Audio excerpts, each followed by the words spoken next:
they were speaking to him in sign language. The Bible never says he was deaf.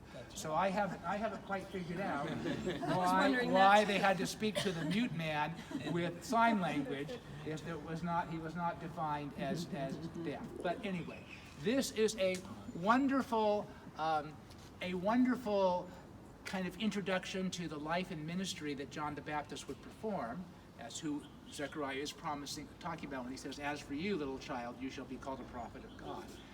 But it's also a reminder to us of what John the Baptist pointed to. John the Baptist always was another one, like we spoke about earlier, like Mary, who pointed to Jesus. He said, "I must decrease, and he must increase."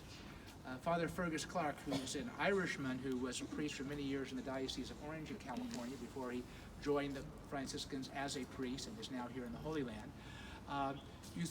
He was here for a while, and if he was here, I had him come out and talk to the pilgrims. He said, "You know, you look in the church, and I'm sure Father Garrett told you about all the blue and white tiles, and I didn't tell you, but there's Crusader mosaics on the floor, all those kinds of things to see in there." He says, "But you know, John the Baptist says, don't look at me, look at Jesus." John the Baptist is the one who invites us to be followers of Jesus. So who is this Jesus who we have been encountering and remembering during our trip here?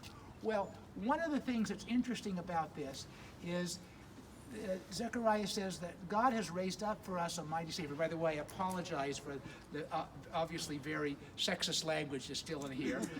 This was 1989 from the Commissary of the Holy Land in London, so before we were maybe as conscious as we are today about having inclusive language. But he says, God has raised up for us in the house of David his servant, as he promised.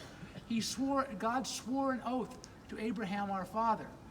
He swore to Abraham our father to grant us free from fear, we might be saved from the hands of our foes.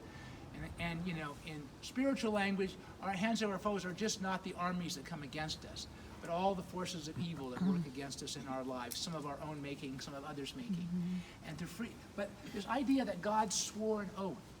You know, when you have to go into court and give testimony, you swear an oath before you give testimony. And it used to be all the time, still sometimes, when you swear an oath, you say, "I promise to tell the truth, the whole truth, and nothing but the truth. So help me God." We normally don't think of God swearing an oath. But this idea is so important, so central to how God wants us to know God, that God swears an oath that he is going to free us from all the things that keep us from being fully human and fully alive.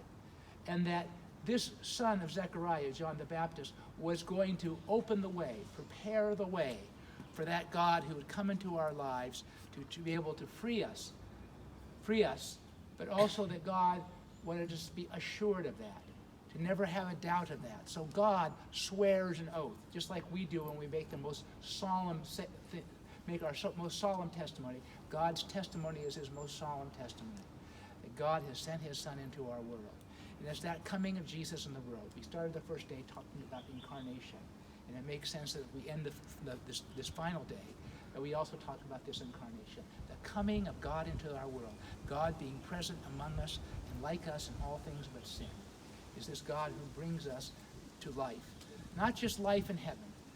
The life that Jesus gives us is not just a promise for the future, a promise that carries us into eternity, but it's a promise about the reality here. We open ourselves more and more to God's grace and allow God to be able to be the one who empowers us to be and to live as the people that God has created us to be.